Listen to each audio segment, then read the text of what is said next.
Hello, hello, and welcome to another episode of We Read It One Night.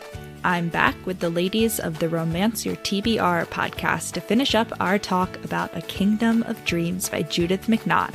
Last episode, we ended with our suggestions for Bodice Ripper era entrance points, and we keep talking about that at the beginning of this episode. We're also yapping about our opinions on third-person versus first-person POV in romance, what it means to be a real alpha hero and not an alpha hole, which we think that people get confused, and what makes a 5-star historical romance. Drop us a rating and review while you're listening, and go check out Hannah and Caroline's podcast as well. Check out our Etsy shop linked in the description, and enjoy the show.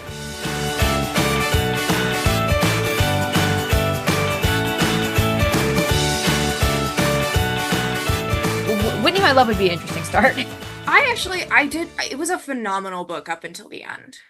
Well, yeah, and again, I still don't hate it. That man was an Olympic medalist conclusion jumpist. She was like, what if I gave you more conflict for no reason, where he just assumes something about her and treats her horribly? That's why I was expecting that he was going to misunderstand things and treat her horribly for the rest of the book, because that's what happens in Whitney, My Love, is he's like, well, you're a whore and a slut and you're having an affair and I hate you for no reason. Mm-hmm. And then just takes that far too far. Whereas he has these thoughts where he's like, I hate you. And then he's like, wait, actually, never mind. Yeah. I don't hate you. Well, because then you think that he's going to be so angry that she's sitting over in his family's or in her family's place. And then he just stares at her, gives the token. He salutes her. That's why her kneeling back didn't bother me. Because, no, not at all. But he bowed to her. Because, I thought he was going to be, so raging angry. And he looks over, and then he just takes it in stride, and he comes over to her. That was so hot. And then he just, storms off, goes and unarms a freaking Frenchman, and then has a great time of that, and then nearly dies on her accord, so... Her kneeling to him, even if he hadn't done the salute, he literally spends that entire 40-page chapter, that's true, getting knocked to the ground over and over and over again and he's the best knight in England. This is not just a knock to his physical body. This is a knock to his pride. The symbolism of these two scales being balanced very Oh no, I loved it. Yeah, no. I agree with you. I think I still would have been. I'm not how dare she kneel to this man, but I think after the dishonor of her sitting, yes, but the dishonor of her choosing her previous, quote unquote, the family she left over her husband, and to the point where even Aunt Eleanor was like, oh yeah, you made the wrong choice. She's you should have cleaved to your husband. What are you doing? But to see him acknowledge that publicly in a way that the spectators would recognize, because they're recognizing that he's getting the shit beat out of him, but they don't realize why. Whereas they see him go over to her sitting not with him but with her family, still under the flag of her own banner, not even her family's banner, her banner, and still publicly saluting her. Oh my god, that's the hottest man that's ever been written. So that really, because I was annoyed. I'm sweating. No, I was annoyed, but then that completely took it away. I was awesome. I loved it. I love the plot of it. For the plot, love it. Yeah. And as much as they both did these horrible things, you understood why. You know what I mean? Yeah. It was yes, she stabbed him. Yes, she killed her horse. But of course, she'd been kidnapped. She's trying to get away. We know that Royce is obsessed with her, but she doesn't. By the end, he understands that she was kidnapped and would have done none of this of her own accord. At that point, they just fundamentally understand each other. I think by the end, which was missing at Whitney, My Love. There are just so many times, and this is why the fact that so many people find her an unlikable character is shocking to me, because there are so many times when you're in her head, and she's so first likable. Of all, you know what's going on, what you would be doing in this scenario, and you probably wouldn't be doing as good of a job of it as she would. But there are so many times that explicitly, I'm thinking of number one though, what would you do if your daughter was in my situation, or what would you think, what would you want your daughter to do?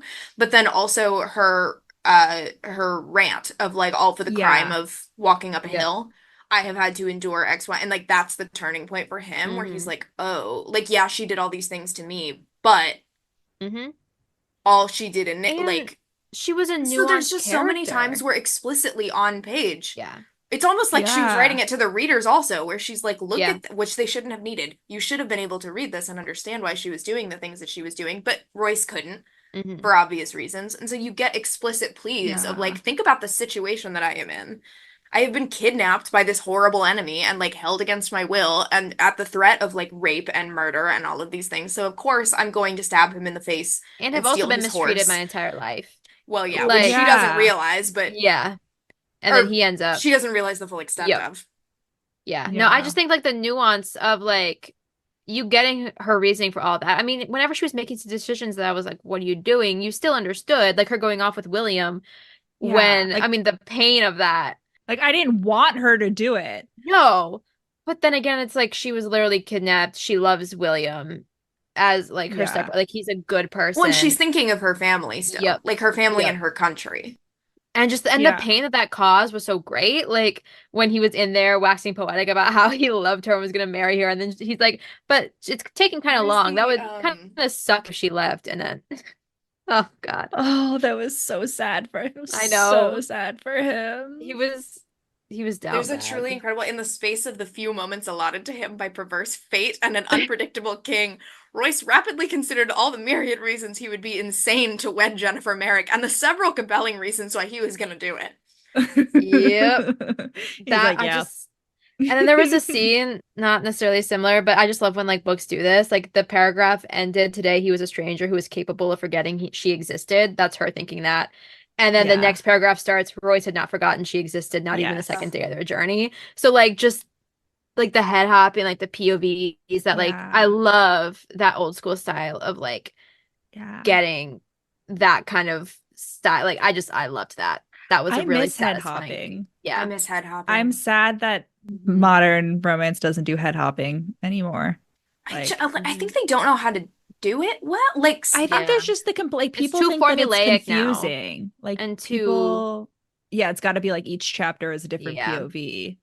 Yeah, well, and contemporary especially is so locked into most of its first person, and it's like this chapter is in this person's head. And if it's dual POV, this chapter is in this person's head, where you like if it's first person, you do have to separate it like that. You can't head hop in first person. Yeah. And so I feel like there are so many readers that are only reading contemporary or started in contemporary. And the number of times I was shocked to learn this because I did not start really in like hardcore contemporary romance. Like I was kind of reading.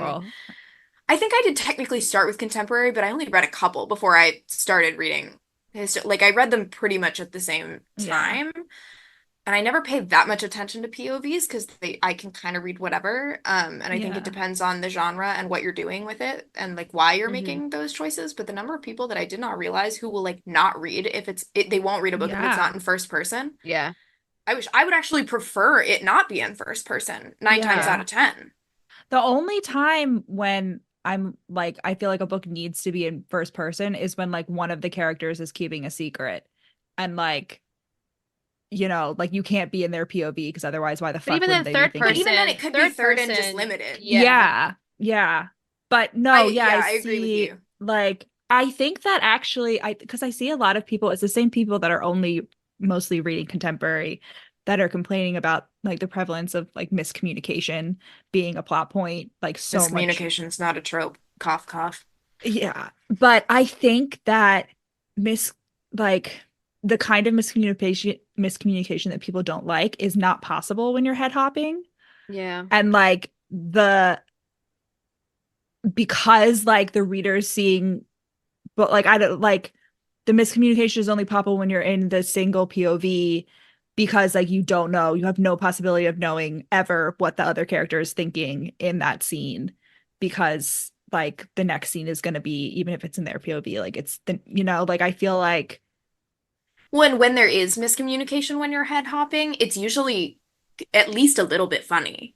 Because it's almost, they do almost always that same dramatic thing where you irony. Get that like immediate flip to like, oh, like he's probably going to forget her. And then the immediate next paragraph is like, well, obviously he could not forget her ever in his entire life. Like it's you're making fun of them in this miscommunication because you understand that it's ridiculous. I think I used to call it like dramatic comedy, like just hilarious instead of dramatic irony.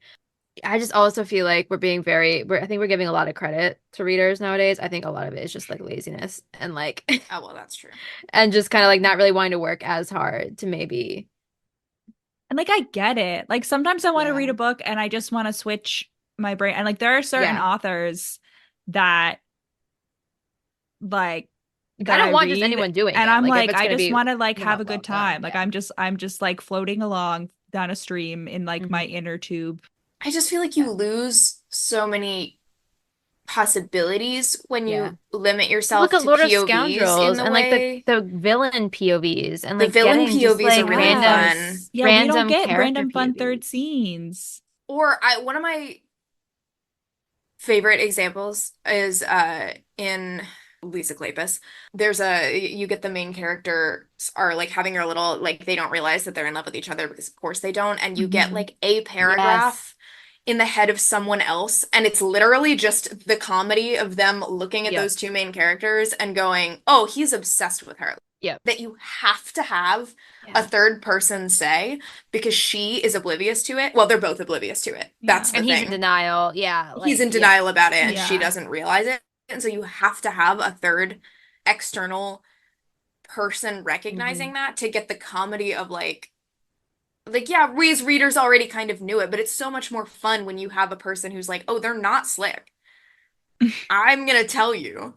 Like the one side character saying, yeah, he's so good with knives, and then him having just killed her brother with a knife or a dagger. And then the other squire. They're like, you are just not smart. Like, you're great in battle, but right now you're a dunce. Like, that was hilarious. Like, shut the fuck up. Like, yeah. Like, I just don't think you can head hop in the formulaic, like, I'm going to tell you at the top of the chapter whose chapter this is, which is a first person convention that has made its way into third person, which I find interesting. Well, it was also a thing in fantasy. It's always been a thing in fantasy because not Lord of the Rings, Game of Thrones does it, like Throne of Glass does it. Like, that's a great point. That's a pretty common. I just hope historical never. I feel like it makes more sense in fantasy when you have a giant cast of characters. Though I was talking to an agent once, and they were like, "This historical should be in first person," and I was like, "Get out!" I was actually quit your job. I was like, "Don't talk to me and my family ever again." First person. And that's the only time I like it. YA is different. I just feel like YA is different. But like I'm like, why are you writing a historical? Like, you didn't live then. You don't know. Like, it's really hard for me to buy that your inner voice sounds like what I think the inner voice of and like, and I don't mind like a little bit of or ahistorical anachronistic like language in a historical romance because I don't always want them to sound like they're speaking in the 1800s. No. Like I get it. That's fine. But I struggle with the inner monologue sounding like a person in 2024. Yeah. Cosplaying. I think it's really, really hard to do. I think you have to be purposely writing like an anachron, like a history retell. You have to be writing like a My Lady Jane. Most of the first person historical YA are like a little bit on the nose with the anachronistic parts of it. Which I enjoy, but again, like, because I grew up reading like YA romance, and so much of that is first person. So like when I read first person now, I mean, sometimes like there's contemporary romances that are in first person, but I gravitate towards the third person ones. And I'm more of a like, I really enjoy a single POV sometimes. I mean, there are several dual POV contemporary romances that I enjoy, but I think the tension is a lot harder for me to feel in contemporary, so I like the single POV because I don't know what the other's saying. They just have to be a good enough author to like get like make me convinced that the other character, like, make me know what they're feeling without being explicit about it. Whereas in historical, I obviously want both and or more than two. But I feel like that's also a very rare opinion in contemporary. A lot of people love the dual. I would have loved to have been in this book. And I understand why we didn't get it, and it probably wouldn't have been a good choice to include it, but I just personally wish that we had it. I wish we had gotten a moment in Eric's head. Yeah. Yep. I think it's perfect without it. Yeah. I'm so happy we got his little smile though with the snake. Yeah. That was so at the end. I wept. His hug. But the fact that he's like, we get like multiple, like he's scared of snakes and spiders. Like he chops down an entire tree because a spider web falls on him. I would do that. I was like, that's the level of overreaction. It's like, good thing my house down. Yeah. We had a completely normal reaction there, Eric. Yep. She's like, I get it. However, I do think chopping down the tree was a little excessive, and I was like, no, it wasn't. No, what are you talking about? Now they have firewood for the winter. What are you complaining about? Exactly. It's cold in medieval England. Oh, I love that. Like, she's just so good at her side characters, like making them there was just such good characters. And like just really creating a lush, like fully fleshed out like scenery and like landscape of people and setting and stuff. She's just so good. Yeah, that was this book in general. I felt so lush, like not even just in the romance, but like I normally like don't care about clothes and things like that. But like, I don't know, sometimes she just be like, yeah, Royce is wearing like a ruby encrusted like belt above it. And I'm like, keep going. Like, my favorite was him describing her really terribly, like wet velvet eyes, your skin looks like he was eggs. doing it when he was it was like, so funny. Yeah. I loved that. The first one was just hilarious. Like, wet velvet? Like, what do you mean? She was like angry. She was like angry. And then he's like, yeah, your eyes are like wet velvet. I just can't stay away from you. And she's like, what do you mean? Oh, love. She's like, it's a good thing you're pretty. But then he'll say deeply poetic things. Oh my God. He just has to not be thinking about it. Or the time when like he was thinking the one side character was asking her advice on how to like woo a woman, and then she was like, oh, a poem, and then Royce is like, I only know one poem, and then I taught it to him, and then the guy's like, Royce taught me a poem, and then it's like a lusty like it's like a limerick. Yeah. And then he interrupts, like he was done stalking her and like over here to see if he could glean any like way to help him with her. He's like, nah, I can't. No. Yeah, but every time he gives this like deeply poetic monologue, and then like immediately he's like, what the fuck was that? He's like, but also what did I just do? Yep. And he's so real for that. But even just like little stuff, like at the end, like when he says thank you when he like comes to see her after she gives birth, I like that's also a micro trope that I love when I hear, because like you should thank her. Giving birth is fucking hard. Yes, say thank you. He's so like he's such a like alpha hero externally when you meet him. And then it becomes so glaringly apparent that he is in fact not an alpha hero. He just thinks or rather everyone has told him that he is. Also thinks parts of himself are too. Or he's like in denial that he's but I think it's more just like he was conflicting. He was put into that position by nature of his status and his role and like being a knight who's fighting for all of it, like, and he has to shed it almost. Which I mean, he's still the Lord. I would argue that he is an alpha hero. He's just not an alpha whole. Because like there are also parts where like he does lay down the law with Jenny. Like there are parts where he's like, okay, like this, like you've gone on for too long. Like, I need to cut this off. Yeah.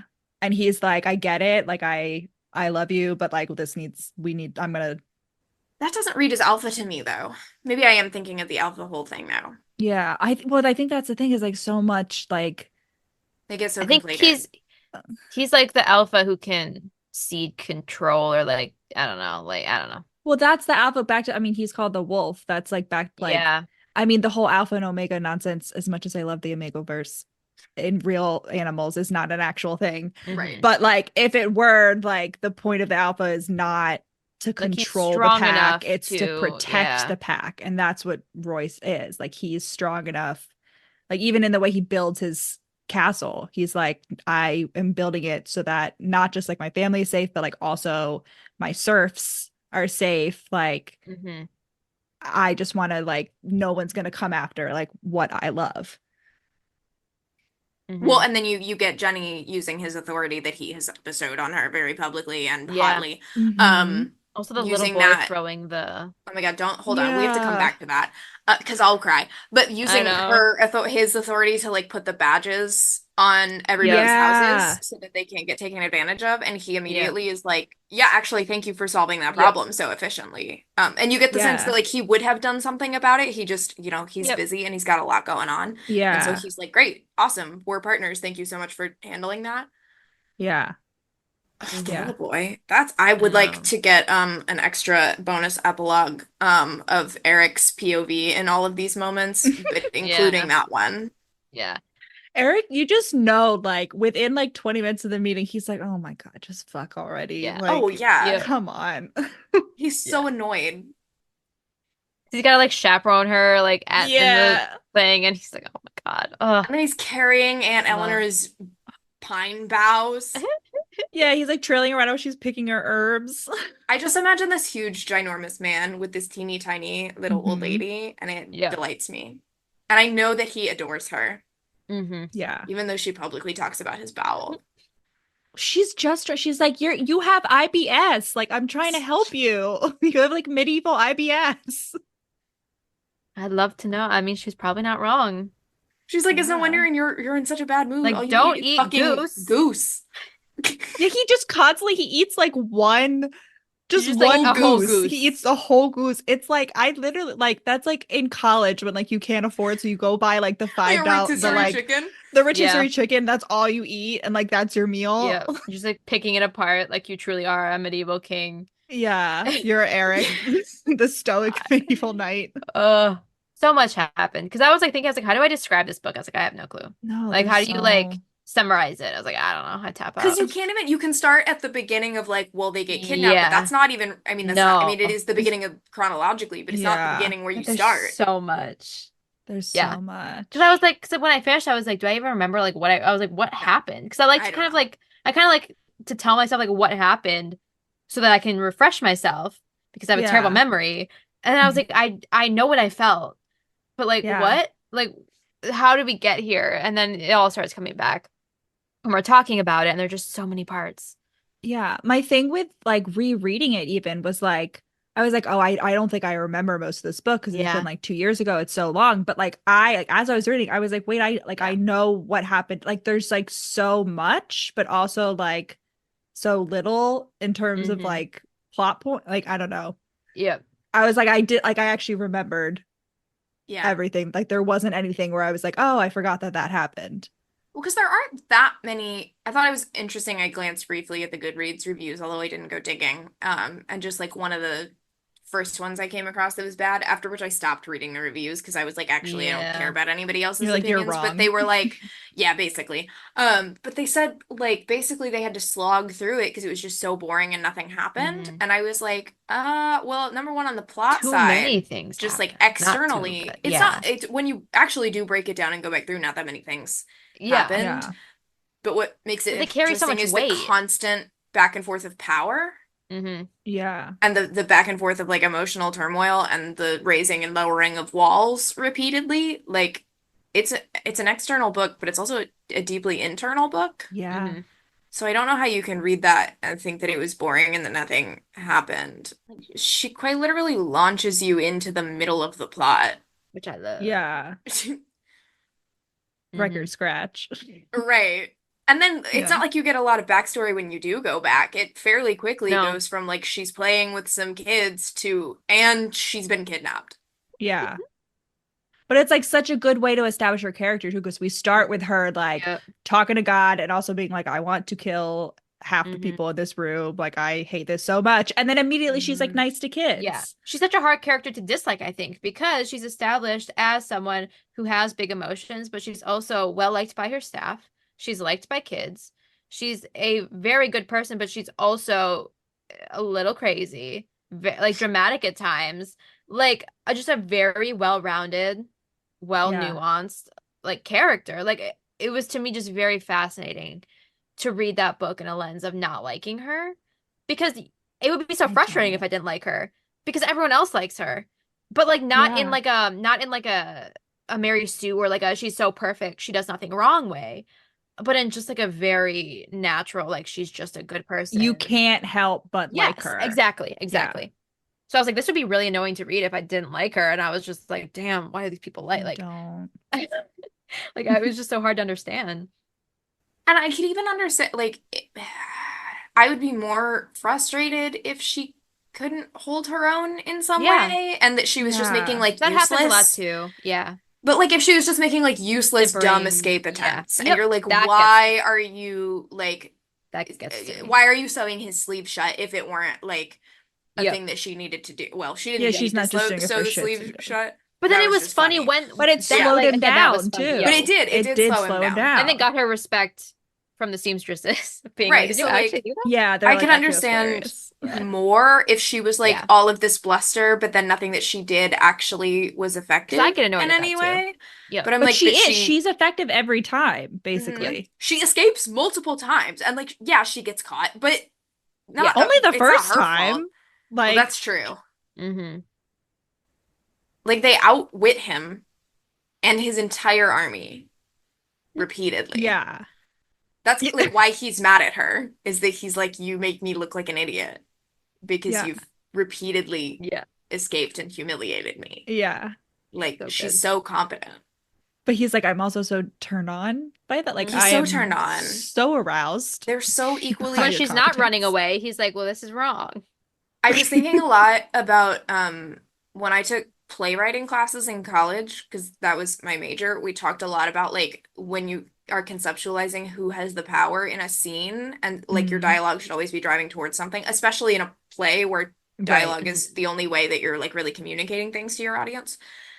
We visualize it as a sword a lot, of like who in this scene, especially if it's two people, like which of these characters has the sword and who is driving that. And I thought about it a lot in this one, because it switched so many times that at a certain point, neither of them they both had swords. Yeah. They both had swords constantly. They were actually just fencing the whole book. Like there was there were moments where one of them had the power over the other one, but then the other one would disarm them repeatedly. That's the thing. It would be such a short. It's such a short period of time where the balance is off that you're like, I can't even take this seriously because I like. Royce has her captured, but like I know Jenny's gonna fuck him over in 2 pages. Right.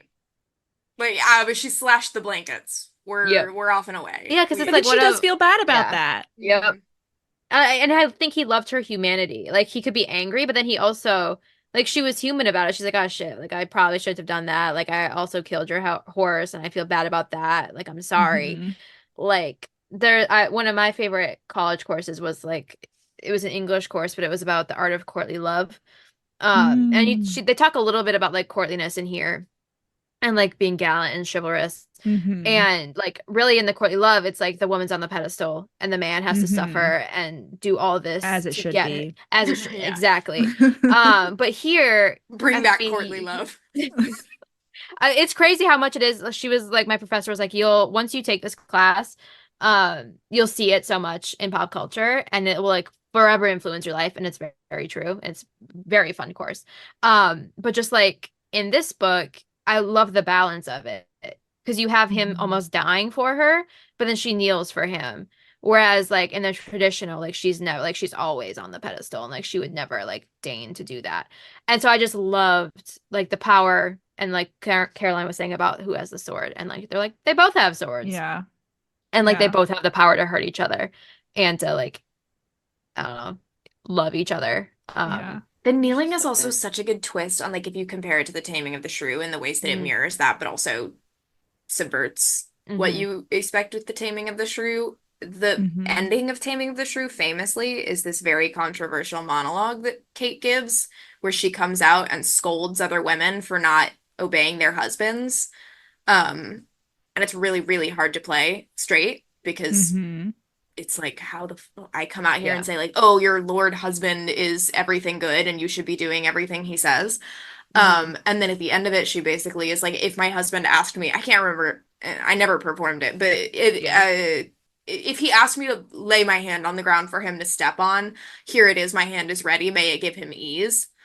And in a lot of productions, she does get down on the ground and put her hand on the ground for him to step on, and it can vary how they play it, whether he, sometimes he'll stop her before she goes all the way XYZ, but the way she's not laying her hand on the ground for him to use, but it's that like physical lowering and making a point of like, actually, I do honor you. Yeah, like she doesn't have to do it. Like this is like a point to which she has been driven. Right. She's like choosing, and that's what makes them equals. So, like you're talking about the courtly love. Like I feel like in the courtly love, like even though the woman's on top, she's also not his equal. Like the man still is the one with the power. Definitely not. Whereas in this, like they are equals. And she respects him. Like way. It wasn't lowering for her to and do actually that. she like, outranked him. Yeah. Yeah, the king had to give him a title. Camp. Yeah. That's looking camp right in the eye. Next year's Met Gala theme is A Kingdom of Dreams, and you just have to cosplay one of the characters. So crazy if I people want someone actually as the tree. interpreted that well. Do you know how insane the spider? I want it. Someone doesn't read the book and they just come as a wolf, and you're like, I don't trust 75% of the celebrities, but there's the 25% that would absolutely eat this. Oh god. Oh yeah. Zendaya would be a sexy as fuck Aunt Eleanor. Like I just feel like she would like there would be like herbs, there would be like a tincture, you know what I mean? Like a poison ivy kind of. I can picture it. Because she already slayed the like Joan of Arc look that she had. That was really good. Cosplaying Jennifer on the way to her losing her virginity. Except Jennifer's lot was worse. It'll be worse. Being burned. God. She's like, oh, please don't say that. I didn't need that kind of inspiration. I did also love Brenna. She really. This book was for the women. Mm-hmm. I mean, there were other, like the friar was also a great side character who we haven't talked about at all. But what a delight! It's like I didn't go wenching, but I did get drunk. Yeah. She's like, what? You kidnapped a. Oh yeah, you kidnapped a priest. He's so like the scene where you meet him and he's so like straight man. Yeah. In the like comedic sense of like he's not reacting with fear. He just is like absorbing this and going, okay. Counterpoint. Like, the biggest man I've ever seen in my life told me to do something. I wasn't kidnapped, but like I was not gonna say no. He's like gentle parenting Royce. He really is. It's like, he why do you feel parents like that? The whole way through? Yeah, like him and Jennifer, like during the journey, him and Jennifer are sitting by his side, and he's like, it's interesting that you feel that way. Like those emotions are really valid, but what if you consider I think possibly the best quote from this entire book I put on my Instagram story, and I think I might have that might independently have convinced people to read this book, and I hope that it did. Because can you imagine, you're like a traveling friar. Like you haven't even been a friar for very long. Like you're not amazing at your job yet. You're just going to go help some poor people. And he's just a guy. He just happens to be at this abbey, and the largest man, well, you're about to see a larger one, but an enormous man shows up dragging this woman. They show up at the door in, I think, the middle of the night. They're arguing. She says, "You are mad." Rain. It is. It's pouring rain. He's dragging her into this priory. She says, "You are mad and you are a devil." And he says, imperturbably, a critical adjective or adverb, whatever. "And you, my dear, are a bitch." And then turns to the friar and says, "The lady and I wish to be wed." Yep. The comedy in this book, unmatched. What? You are mad and you are a devil, and you, my dear, are a bitch. The lady and I wish to be wed. Goes crazy. I love that. That's cinematic. And that's what you get in old school. You're rarely getting. Yeah, you're not going to hear a hero call the heroine a bitch. Multiple times. But I was like, and honestly, like, from his perspective, she deserves it. Yeah. Like, I don't really need to see that now. Like, I get, like, in that specific instance. No. Like, things change. Like, I do think that in a medieval, bitch has a different vibe to it. Even when it is the hero. Yeah. Yeah. Like, a contemporary man could simply never say that. And even a lot of, like, even kind of like regencies. Exactly. Like, it's and onward. Like, it doesn't have the same. Yeah. Whereas I'm like, you know what she did? Like, stab you in the face and kill your horse and humiliate you in front of the entire country. And you think was plotting Yeah. Well, and you think she like played you for a fool and made you fall in love with her when she never felt anything, and you think that she and her father conspired to like marry him and then prevent him from having heirs, so like literally, emasculate him and ruin his line. Yeah. Because it's just part of their fun banter. He's like, this is fun. We're just having a little jokey joke. He is gonna threaten to rape her in a minute, which also did take me out. Mm-hmm. Like, which also, like, yes, was he threatening rape? Yeah. But was it funny for the friar to be like, is there any way you could be with child? Because then I have to marry you. And she's like, no. And he's like, don't worry, I know how we can solve this problem. He's like, we'll be back in 15 minutes. And then she's like, I hate you. Just fucking marry us. Like, I hate you. I know he'll do it. And I'll like it. So... Yeah, she will. That's comedy. It is. It's comedy. That's peak They just don't do it like that anymore. No, they don't. I'm obsessed with this book, actually. It quickly rocketed to the top of my all-time favorites. Yeah. Where is the audiobook? It's so much easier to reread in audio. I'll narrate it. It'll be in an American accent. I have a microphone. I'm like, who do we have to petition? I know. I don't know why. Like, it's been reprinted so many times. Why does it not exist? It's great that it's not even just that it doesn't have a digital audiobook. It doesn't even have, there's not an audiobook CD. No, and it was never made. That's insane to me. Simon & Schuster, you have your own audiobook department now. Like, all the major publishers have their own audiobooks. I might. Hey, fellow publishing besties. Hey. I have a request. They made a lot, like in like 2020 to 2022, there were a lot of audiobooks that were produced or like reproduced of like older books. I just don't know how this one was left out. Audiobooks are literally the fastest selling format. But historical romance is the genre that is, and I'm quote unquote, dying. Yeah. But 5 years historical it's a boom and bust cycle. Contemporary is Eloisa James was like, oversaturated. It's gonna come back. She's like, I've seen the death of it like 5 times. But historical romance is the genesis of romance as we know it. It's not dying out permanently. All genre or subgenres go through. Yeah. I mean, paranormal was dead for years. Yep. Oh yeah, but now it's yeah, exactly. Yeah. But historical is like it's just the stakes are already in the world. And that's what I love about it. You get that like capital R romance. It's like it comes so much more naturally. Whereas in contemporarily, I'm like, okay, you work together and he stole your stapler once, so now you're enemies. Like, yep, sir, this is a Wendy's, you know. And it's like I still love it, but it's just I have to be less convinced. See, I've read a lot of contemporary that I love and enjoy.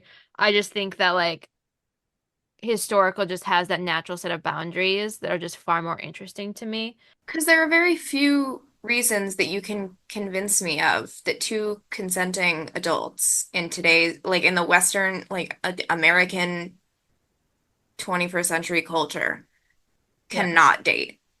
Thing is, like, I don't even care, like, if it's unreal. Like, I just want to be entertained. Like, in that instance, like, I don't care if, like, they could really. Yeah, but if I don't believe your stakes, I don't care. See, I care less about that, I think. need there to be, I mean, it can be internal. The things that can be keeping you apart can be, like, a trauma or something that you believe about yourself or whatever it is. But I do have to believe it.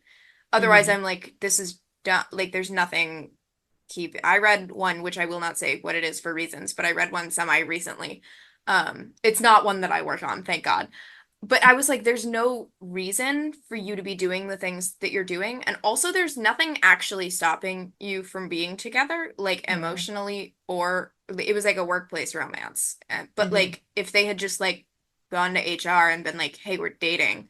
Yeah. It would have been fine. See, sometimes it bothers me and sometimes it doesn't. Like, it's just a very like hit or miss, like, either I'm feeling it that day or I'm not. Like sometimes like I'll get very angry at a book and then I'll probably like a book that's very similar like a month or two later and I really can't control. I just think it's much easier for a historical romance to just be like, well, he's a duke and she's the daughter of a bastard daughter. And it's like boom, immediately they can't be together. Probably like immediately the stakes are set and I'm down for whatever you're gonna do next.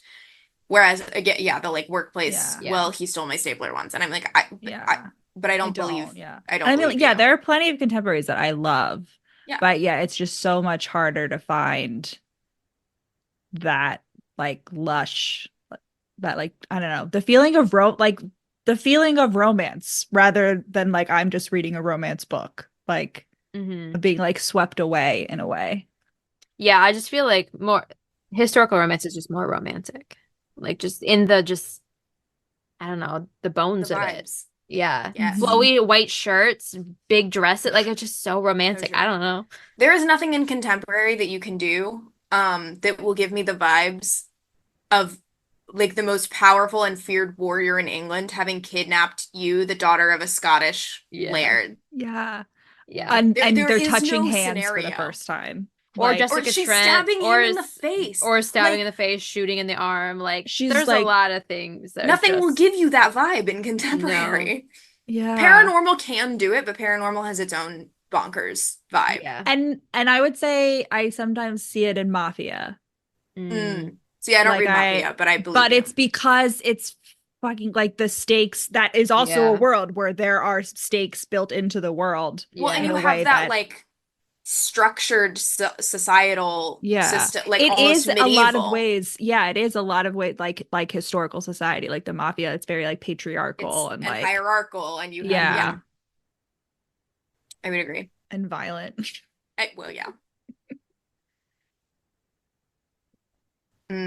Yeah. We came here to talk about A Kingdom of Dreams, and instead it was just like, why aren't people reading historical romance? It's so much better. I mean, I've been asking this question for years. Real and screaming in people's faces. Why? And you don't even have the excuse of it's not diverse anymore. Is it as diverse as it should be? No, but there sure are plenty of BIPOC and queer. No, that's true. But like Courtney Milan, Amalia Howard, Adriana Herrera, Beverly Jenkins, Beverly Alyssa Jenkins, Cole, Diana Quincy. Like, are there as many as there should be? No. But the reason there aren't as many as there should be, besides the obvious, barriers to publishing, racism, XYZ, is because y'all aren't reading historical romance, especially when they write it. And you're questioning everything that you're acquiring like author's notes and like them to explain why they exist in history. And it's just it's got to be very draining and a very that like they automatically have to do that. And like yes, you can have white authors have to put in why they put a scene here or like why they moved up this date in history, but like it's different. And so I think a lot of that again is readers, and then like Caroline said, readers who aren't just reading historical romance, which is just so sad. Which is, and I said this before, like I think the Bridgerton Netflix series was actually like one of the worst things to happen to historical romance. Not because it's bad, or at this point I agree. Books are bad, but like everyone was like thinking that everyone was going to read historical romance. Like when they came out, it was going to be the gateway. But the thing is that the Bridgerton series and the Bridgerton books, like the vibes are so different that like the Bridgerton books are not providing that entry because they're like, exactly. This isn't what I thought it was going to be, what I wanted it to be. Exactly. And then they write off everything else, or they love Bridgerton and don't go anywhere else. Yeah. Like, or they love that series, but because that's an older series, nothing that they're really getting now matches that vibe. And so there's the like separation. Yeah. And it's not as like sexy and like dramatic. Like the Bridgerton books are like rom-coms in a lot of ways. Like they're fluffy, and that's fine. Like they were some of my first romance books that I read. Like The Viscount Who Loved Me was the first. So A Week to Be Wicked was mine. No, not A Week to Be Wicked. When He Was Wicked. I love When He Was Wicked, and I love that it's lesbians now. Yeah, that was my first. I mean, that should have convinced me to read more. Like I read that, I was like, this is great. I didn't really know that it was part of a series or anything, so I didn't look for more. Like it was during the like lockdown when I was like locked in my room and watching Pride and Prejudice on repeat, and then wanting historical stuff. So I had like a few like a YA historical romance, and then I had Bridgerton, like literally just When He Was Wicked. And I read it, I was like, what the fuck was that? But also I loved that. But then I didn't do anything else with it. Like I didn't read any more really. Like I read a few, but I didn't. It wasn't until Bookstagram that I like understood where else to go, because it's hard when you don't know. It's also so fascinating to me that I kept expecting my Lady Jane to do what I wanted Bridgerton to do, because yes, it is fantasy historical romance, but it is at its core, like, not the book. I haven't read the book. I can't speak to that, but the show, that's a historical romance with like fantastical elements. Like, the book is a little less, but still it's still a romance. So I was kind of expecting, I was like, okay, great, this will be, I mean, I didn't really expect it, but I was kind of wishfully thinking, hoping that like this would do what we wanted Bridgerton to do, of like get people to start looking for things that match that vibe. And instead, every recommendation, like video or roundup I've seen, is all fantasy. And I want to be like, but if you like fantasy, you will love historical Royce romance. Is a horse. Because Royce is the horse, first of all. The horse is Royce. But like, but historical romance is fantasy. Yeah. Just without the magic. It's just like less world building, and so actually it's easier to get into because you don't have to learn a whole magic system and a whole other, because you already know the world, because we live in a Western society that is highly, tied to what most historical romance is set in. Although, for the record, lots of other interesting places and time periods are explored in historical romance. But if you're going to start with a Victorian or a Regency, you already know the society. Even if you don't know all the details, it's very easy to follow. The world building is done for you. You've seen at least one Keira Knightley film. You that's it. That's all you need. You may not know why somebody is getting your graced instead of my lorded, but you know what a duke is. Yeah. It's an acquired skill, honestly. Well, it's just one of the, like, it won't stop you from enjoying the romance. But the more you read it, the more you're like, oh, I get it now. Oh, he's an earl, not a viscount. Like, you just kind of pick it up as you go. But you don't need to know that to enjoy the books. No. And it's hard to communicate that to just, like, normal readers. Because it's like my friend, I think she tried, like, either, I don't know what she tried, maybe Bringing Down the Duke or whatever, which is a very wordy book, I would say, compared to other historical romances. Interesting because I feel like it's more, it was at least pitched as more, it like, was also my romance. Game. So like, I think there's just the stigma of like the really dense wordiness and hard to understand words and like language and stuff, which I don't think is really true. But I can see from the outside why you'd maybe be scared, but well, and Breaking Down the Duke is a little bit more on the side, like, you get some books that are very entrenched in the history and spend a lot of time talking about, like, historical events. Versus, like, the Tessa Dares and, the, like, the kind of lighter, fluffier, I still wouldn't call them wallpaper, but... Be like, maybe go Tessa. Like, I always recommend Tessa Dare, like, if... Yeah, she's a good... Like, Lenora Bell, too, is a really good one. I find the grounding in the history to be more compelling to me. Yeah, no, I like it. I'm like, okay, give me like Laura Kinsale, like For My Lady's Heart. Give me A Kingdom of Dreams. But then it's like for my friend who is like already kind of wary, I'm giving her then you would give her exactly. So it's like, and then it's like you grow into, I feel like, what you really like. But it's just so much more compelling to me to have it grounded in the history and have it be like, oh, it's Henry VII. He's going from like he had to fight to claim his throne to now we're settling into a dukedom, or Royce is settling into a dukedom and not having to battle for everything anymore. Like, you get, the history makes the romance so much more interesting, as opposed to just like, we're kind of cosplaying Robin Hood in the medieval-ish woods, but it's kind of out of history. That's really why, like, we pick up historical romances, because we want that historical context and all the barriers. But it's painted as such a bad thing. As like, I don't want a history lesson. And I'm like, but it's not a history lesson. I mean, Beverly Jenkins does lecture sometimes, but like, well done. Well, like, but you're like, walk this away from those books, and you're like, wow, I've just watched a man get murdered so brutally, rightfully so, because he was a villain, but also I learned so much. What a great feeling that is. that Beverly Jenkins kills off people. Oh yeah, like, I've never read a Beverly Jenkins book that doesn't have a horrible ending for every person who even a little bit did wrong. I feel so connected to her on a vengeance level. Like, I just love it. Like, I love Miss Bev. Feel like she gets me. She knows what I need. If you ever want vengeance, Beverly Jenkins will give it to you every time. I always do. I just love that I can trust her. There's always going to be kidnapping. There's always going to be vengeance and kidnapping, and I need it. It's so funny to like track my first reviews of her books. I'm like, why did they get kidnapped? I'm like, why? And then I slowly start to be like, and you're like, why not? Yeah, I'm like, why not? And I'm like expecting it. I'm like, yeah. I don't think I ever once in my life said, why did they get kidnapped when reading a historical? Not even when I started. Because if I'm reading from the beginning, if I'm reading historical romance, I'm like, give me something insane. I started early with Lisa Kleypas too. Like I did all of Slay. Bridgerton and then I did the Wallflowers and like there's a lot of kidnapping in that. All right, shall we do the cat Yes. scale? Oh my God, I hate so to cut this long. off. My computer is running out of battery though. We should have stopped talking approximately an hour ago, I'm pretty sure. Split this into 2 parts. It may be a 2-part episode. We'll see. We unfortunately can't not yap. Yeah. Impossible biologically, actually. Okay. The cat scale. So we've already established Jennifer's feral. There is one cat quote that I noticed where Royce has an agile cat-like grace. Yep. And then she's described as a hellcat, in a gentle nun's garb, which hellcat in gentle nun's garb, I think is the tagline of just like her. I think he also mentions she's like kitten-like at one point. Mm-hmm. Yeah. Yes. And to me, I just think if you put a blanket over a cat and like it was like going crazy, that would be her scene in that like robe that she was trying to like get out of. And the like you discipline the cat and then the cat immediately scratches your face. Like yeah.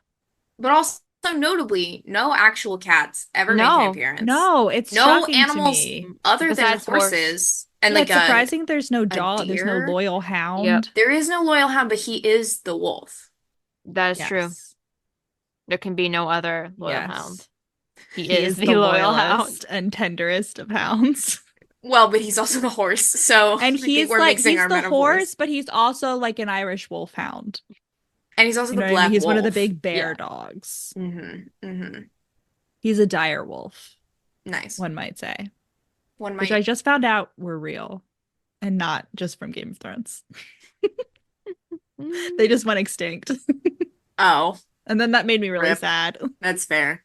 Ugh, humans are the worst. Yeah. Sea turtles. Yeah. My newest thing. Sea turtle. I like watching Barnacle. I just got onto that. I'm so obsessed. That's my calling. That's my passion. Satisfying. I was meant to do that.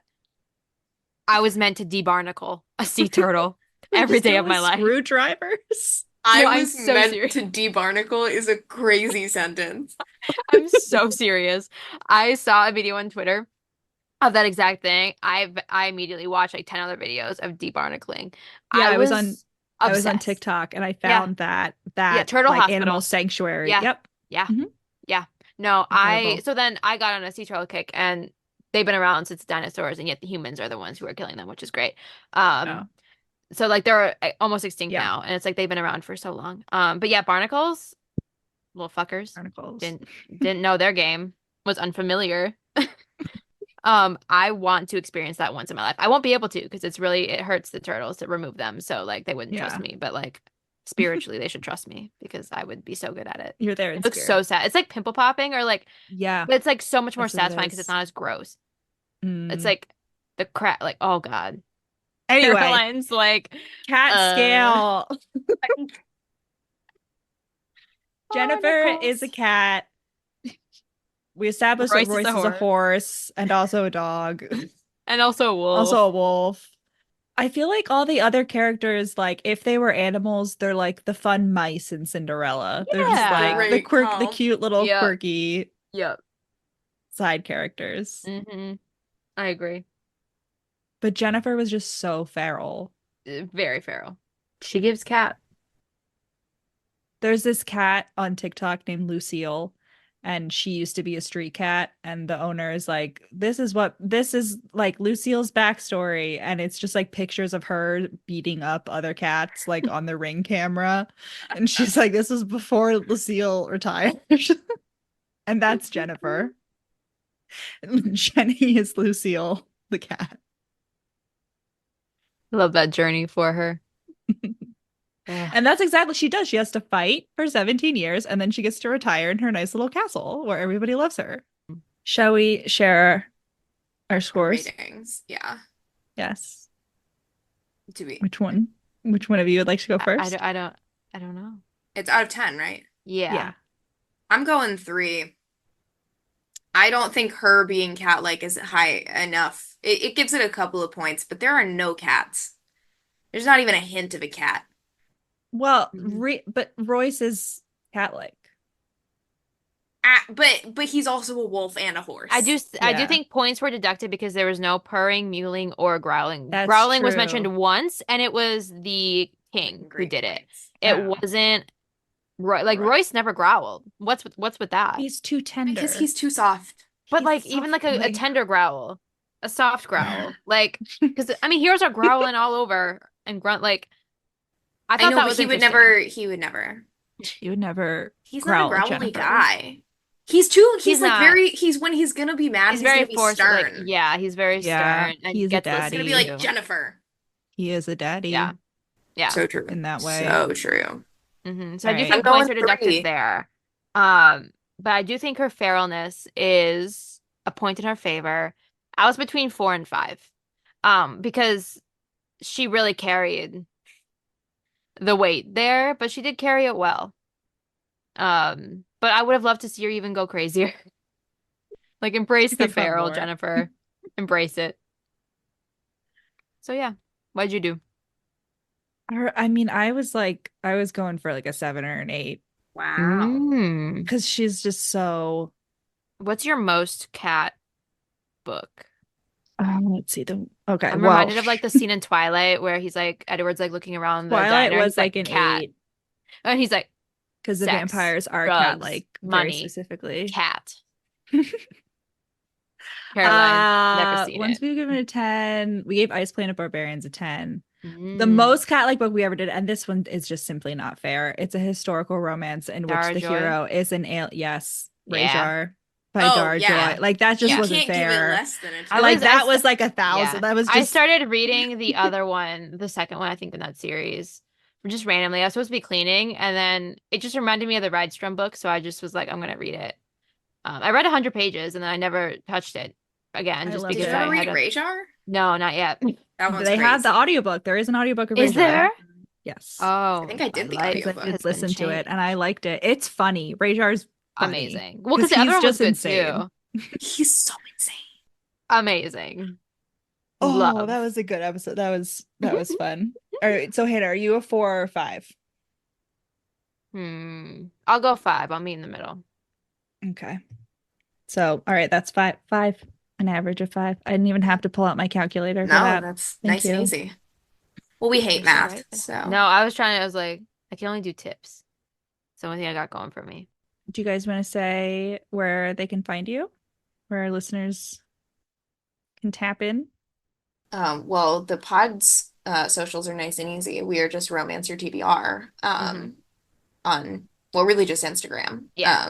And we have a Substack too, which is linked in our Instagram. It's also Romance Your TBR. Yep. It's kind of taken a pause during the summer just because we've been busy, but normally like every other week there's a newsletter, and then every other week we've got a podcast episode. But again, we're kind of on a hiatus just for the summer. Yes. And then you can find me at Salty Caroline, well, Salty_Caroline_ reads. And that's on Instagram and TikTok. And in theory, Threads, although we don't do anything on there. Yeah, I'm Fringe Book Reviews on Instagram and TikTok. Twitter is Fringe Book Han because Fringe Book Reviews was too long. And then Threads. We had that problem too. Yeah, I was mad. It was like one character too long, and I was like, what do you want me to do? So Fringe Book Han it is. And then Threads is just Fringe Book Reviews. Yeah. Nice. Lovely. And as always, you can find us on Instagram, Facebook, and TikTok at We Read It One Night, on Twitter at We Read It Podcast. You can email us, wereaditodenight@gmail.com, and check out our Etsy shop and leave us a rating and review, and then go and leave Hannah and Caroline a rating and review wherever you get your podcasts. And of course, you'll be joining us for an episode also. Yeah. So more to come. Yeah, you get to pick a book for that. No, we're doing a trope roundup. Are we? I am not. You're like, this is the first time I've heard of this. I'm assuming we're doing only historical romance. Yeah, right. I think I remember seeing some conversations coming in. Yeah, because I can see them, but I'm not like DMing, so I'm just like creeping. Okay, cool. Anyway, but the point is more to come. Yeah. News to me. You're like, great to hear. Welcome news. Okay, wait, and our sign off is okay. Godspeed, comrades, and then no, you just say Godspeed. Okay. I can do that. Godspeed, comrades. Godspeed. Perfect.